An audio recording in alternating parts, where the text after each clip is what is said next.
Moses' staff turned into a serpent. Moses stands before Pharaoh. He throws his staff to the ground. It turns into a visible serpent, not a trick. The Quran records this in chapters 7, 20, and 26. Pharaoh calls his own magicians. They bring ropes and rods. They throw them down. The things look like snakes. The open space fills with illusions. Then Moses throws his staff again. The serpent swallows what the magicians produce. The Quran says it swallows their falsehood in 7:117. The magicians see this. They fall down in prostration. They do not just accept defeat, they say they believe in the Lord of Moses and Aaron. That is in 7:121-122. These were Pharaoh's known experts. They stood in his court. They watched a sign. Then they switched sides in front of everyone. Pharaoh is furious. He accuses them of plotting. He threatens to cut off their hands and feet on opposite sides. The Quran records the confrontation in 7:123-1-24. The magicians do not take back their statement. They say they are returning to their Lord. They do not care about Pharaoh's punishment. The whole court witnessed this. The sign was public. The conversion was public. The threat was public. One moment Moses is an outcast with a staff. The next, Egypt's top illusionists are bowing to his message. The serpent has done more than terrify. It has stripped the court of its own experts. They now stand with the prophet they were summoned to defeat. Moses splits the sea and Pharaoh drowns. Moses strikes the sea with his staff. The water splits open. The Quran records this in Surah 26, verse 63. A dry path appears. The Israelites walk through. The sea walls stand like mountains on both sides. This is not a narrow escape. It is a visible corridor in the middle of the water. Pharaoh and his army follow. They see the path. They enter it. The Quran says they pursued them at sunrise in 2660. Two huge groups now stand inside the same split sea. One is running for safety. The other is running for capture. Then the sea closes. The water crashes back. It covers the army completely. The Israelites watch the Egyptians drown from the other shore. That is in Surah 26, verse 66. The same eyes that see the rescue now see the destruction. The same water that opened for one side crushed the other. The Quran in Surah 2, verse 50 says they drowned while the people looked on. This is not a story of a private miracle. Both sides witnessed everything. The Egyptians saw the sea open and still charged in. The Israelites saw the army behind them and kept moving. The rescue and the ruin were public. The same event saved one nation and ended another. The water did not pick sides. It followed a command, and two peoples stood inside it when it fell. Jesus speaks as an infant and performs signs. Mary carries her infant to her people. They see the child. They accuse her.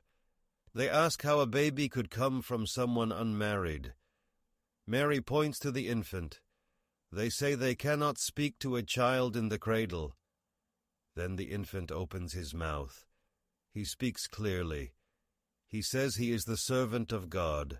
He says God has given him the scripture and made him a prophet. The Quran records this in Surah 19, verses 29 to 34. The same child they stare at now tells them who he is. This is the first sign of Jesus in the Quran. It is not the last. In Surah 3, verse 49, Jesus lists his signs. He heals the blind. He heals the leper. He raises the dead. He forms a bird from clay, breathes into it, and it becomes a living bird. Not by his own power. Every time the verse repeats, by God's permission. The agency belongs to God. The act is done through Jesus. The witnesses are specific. His disciples see the healing. His mother's people hear the infant speak. The text does not describe vague wonders. It names the audience. The signs produce two reactions. Some accept him. They become his disciples. The Quran calls them helpers in Surah 3, verse 52. Others reject him. They argue. They plan against him. The verses show the division right after the signs. One side sees a prophet with God's permission. The other side sees a challenge. The same miracles that gathered followers also made enemies. The infant who cleared his mother's name becomes a man watched by both sides until the end. That was the first word, not a cry, but a clear sentence that named him to his mother's accusers. Abraham survives the fire. They throw Abraham into a massive fire. It is lit to burn him publicly. His people build the pit themselves. They tie him up. They gather to watch the punishment. Abraham had smashed their idols. He told them their statues could not protect anyone. The Quran records their response in Surah 21, verse 68. They said, "Burn him." So they light the fire. It blazes high. Then God speaks to the fire directly. He commands it be cool and safe for Abraham. That command is in Surah 21, verse 69. Not a whisper, not an invisible shield. A direct order to the fire itself. The fire obeys. It does not touch him. It does not burn his skin. It does not even singe his clothes. The same people who lit the fire see him sitting inside it unharmed. The Quran says God made the fire coolness and safety. The aggressors witness their own execution tool become a sign of vindication. They watch their worst punishment fail. Abraham walks out. He stands before them. The fire leaves nothing on him. The spectacle becomes the proof, not against him, against them. The fire they lit to destroy him becomes the very thing that shows they are wrong. That is in Surah 29, verse 24. Abraham's survival was not hidden. It was public. Those who came to see a death saw a miracle instead. And the man they threw into the flames stood alone, untouched, while the fire burned around him. Noah, the flood and the ark. Noah builds a massive ship on dry ground. His people see the wooden frame rising. They laugh as they pass by. They have never seen a flood. They do not believe the warning. Noah keeps building. The sky is still clear. The ground is still dry. The hammering does not stop. God tells Noah that no one else from his community will believe. The decision is final. The only people who will be saved are those already on the ship. That is in Surah 11, verses 36 and 37. The ark becomes a dividing line. Every person near it is making a choice they can see with their own eyes. Then the water comes, the ocean gushes, the rain falls. The Quran says the waves rise like mountains. That is in Surah 11, verse 42. The ark begins to move. Noah sees his own son standing apart. He calls him to board. The son refuses. He says he will climb a mountain. A mountain will protect him from the water. That scene is recorded in Surah 11, verse 43. The father on the ark, the son on the shore, one family, opposite sides. The water swallows everything. The deniers are drowned. The saved community consists only of those who entered the ark. No exceptions. Then God commands the earth to swallow its water. He commands the sky to hold back. The water recedes. The ark comes to rest on Mount Judy. The world is quiet. Noah's own son does not survive. The Quran records the final separation. A father on the vessel of safety. A son lost beneath the waves. The flood did not just save a group. It split families.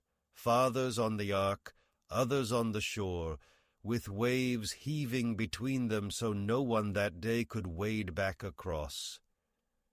If this is opening your eyes to what Islamic sources actually say, subscribe, hit the bell, and leave a like. Let's keep going. Salih, the sent she-camel as a legal test sign. A she-camel appears among the people of Thamud. No one knows where she came from. She is large. She is not like any camel they have seen. She walks to the water and drinks. Then she leaves.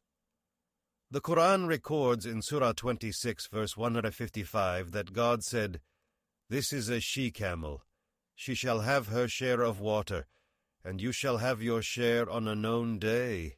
Salih the prophet stands in front of his people. He tells them the camel is a clear sign from God. Do not harm her. Do not touch her. If they hurt her, a great punishment will seize them. The people watch the camel come and go. Some believe Salih, most do not. They sneer, they wait. The camel drinks every other day. They drink on the day she does not. This is a test. It is simple and visible. Then one man decides to break the rule. The Quran does not give his name, but it records exactly what he did. In Surah 7, verse 77, it says they hamstrung the she-camel. The word is sharp and exact. They cut the tendons in her legs. She collapsed. Then they killed her. The whole community let it happen. No one stopped it. Some even cheered. They had crossed the only line God had drawn for them. Salih gives them 3 days. He tells them to enjoy their homes, because the punishment is coming. That warning is in Surah 11, verse 65. They laugh, they lock their doors. On the morning of the 4th day, the earth shakes. In Surah 7, verse 78, an earthquake seizes them.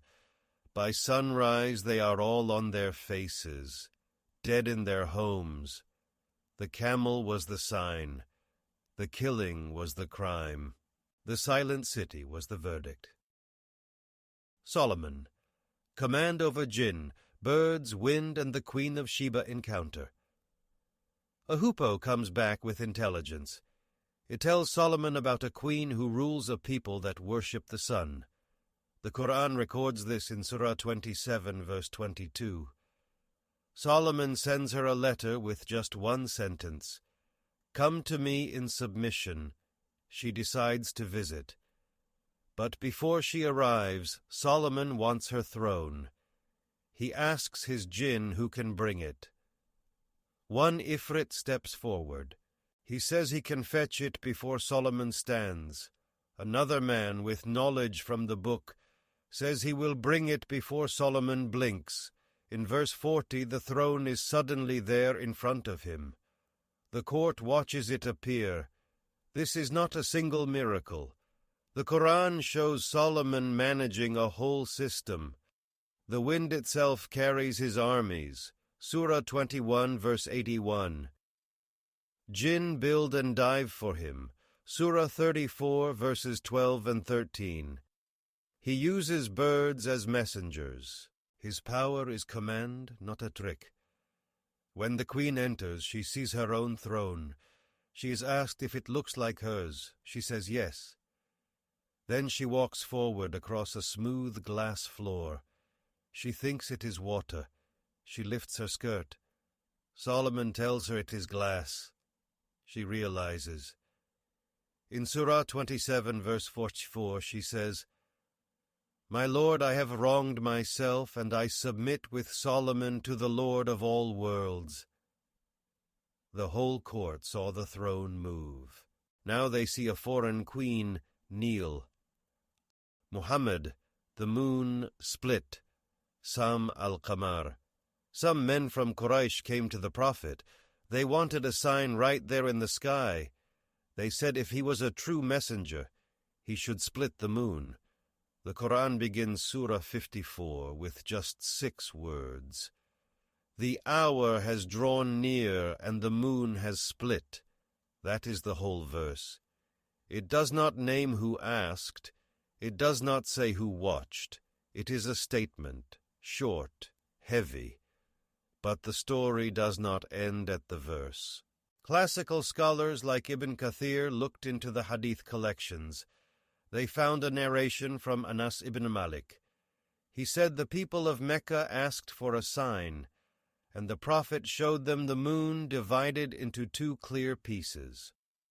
One part appeared over the mountain.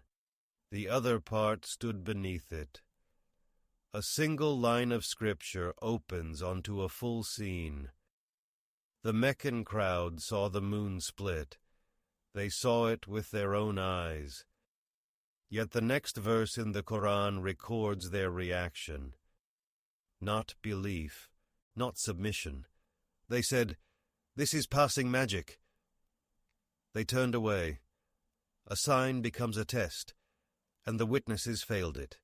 They asked for proof. They got it. Then they called it a trick. 8 prophetic signs.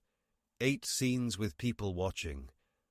The magicians fell down in prostration. The sea split and Pharaoh's army drowned while the Israelites stood on the other shore. Abraham stepped out of a fire that had turned cool. Punishment came the morning after Thamud killed the she-camel.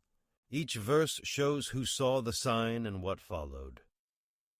Remember this map. Sign, eyewitnesses, verdict. What this records is not merely a list of miracles, but how any society judges visible proof when the invisible tries to make itself known. If this opened your eyes to something you didn't know about Islam, share it with someone who needs to see this. Like, subscribe if you haven't. See you in the next one.